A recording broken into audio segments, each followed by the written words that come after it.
વાપી મહાનગરપાલિકાની ચૂંટણી પહેલા કોંગ્રેસને લાગ્યો ઝટકો।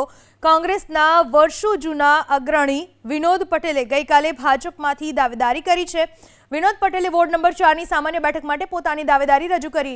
વિનોદ પટેલે આરોપ લગાવ્યો કે કોંગ્રેસમાં રહીને વિસ્તારના વિકાસના કામો કરવામાં અનેક અડચણો આવતી હતી। વોર્ડ નંબર 4 હંમેશાથી કોંગ્રેસનો ગઢ માનવામાં આવે છે। જો કે વિનોદ પટેલે ભાજપમાંથી દાવેદારી કરતા કોંગ્રેસના ગઢમાં ગાબડું પડવાની શક્યતા છે। કોંગ્રેસ છોડીને ભાજપમાં ચૂંટણી લડવાનું ખાસ કારણ તો એ જ કે વિકાસના કામોમાં જે અડચણ લાગતી હતી એ થતા નહીં હતા। રોડ, રસ્તા, લાઇટ, પાણીની જે સમસ્યા, સફાઈની સમસ્યા એ પૂરી નહીં થતી હતી। આ વર્ષમાં મેં 3 ટર્મથી જીતતા આવ્યા ને માહોલ તો અમારી પાર્ટી પ્રમાણે તો અમારા ચહેરા જોઈને લોકો અમને વધારે પડતું આપતા હતા કે માહોલ તો બીજેપીનો ચાલે, ત્યાં જીતવું એટલે લોહાના ચણા ચબાવવાની જેવી વાત।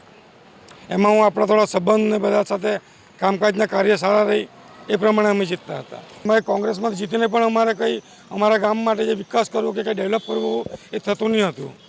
એ જ કારણે પાર્ટીમાં જોડાને પાર્ટીની વિચારધારણા સારી લાગી, ઊંડાઈથી વિચારીને એ પ્રમાણે પાર્ટીમાં જોડાયા।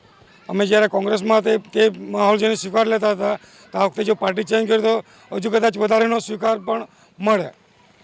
અમે કોશિશ કરીશું કે લોકોને જે મોટાભાગની જરૂરત ખાલી જોઈએ રોડ, રસ્તા, પાણી, સફાઈ, લાઇટ એ છોડને શું લાગે કે થવું જોઈએ?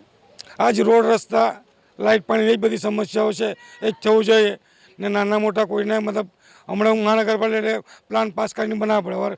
કોઈનું નાનું ઘર હોય એને કદાચ પાછું એને પતરાવાળું તોડીને સ્લેબ વાળું કરવું હોય એની થોડી કંઈ ઓછા કાગળિયા કે કંઈ પેલામાં થઈ જતું હોય એ બધું વધારે કરવાની ઈચ્છા કરી।